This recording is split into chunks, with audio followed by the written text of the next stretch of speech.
అదేవిధంగా టీఆర్ఎస్ నుండి బీఆర్ఎస్ గా మారుస్తామనేటటువంటి ఒక కీలకమైన నిర్ణయం తీసుకోవడం జరిగింది అధ్యక్ష.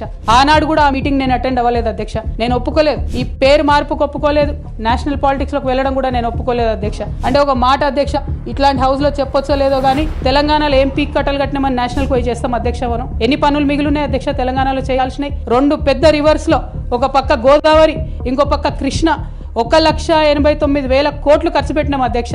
కొత్తగా ఇచ్చిన ఆయకట్టు ఎంత అంటే 14 లక్షల ఎకరాలు అధ్యక్ష. 1,89,000 కోట్లు అంటే ఎంత అధ్యక్ష?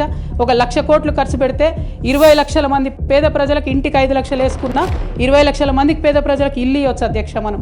కానీ 1,89,000 ఖర్చు పెడితే అధ్యక్ష జరిగింది ఎవరికి, ఒరిగింది ఎవరికి అంటే ఒక వ్యక్తి 1989లో కంపెనీ పెట్టుకున్న ఆయన మన తెలంగాణ వచ్చిన తర్వాత ఫోర్బ్స్ జాబితా ఉంటుంది అధ్యక్ష, దాంట్లో 45వ స్థానం ఒక కాంట్రాక్టర్ దక్కించుకున్నాడు అధ్యక్ష. అంతకుమించి జరిగింది ఎవరికి ఏం లేదు అధ్యక్ష. ఇండ్లు లేని పేద ప్రజలకు ఇండ్లు రాలే అధ్యక్ష. కానీ ఆ కంపెనీకి మాత్రం 1,02,666 కోట్ల విలువైన ప్రాజెక్టులు ఒకటే కంపెనీకి పోయింది అధ్యక్ష.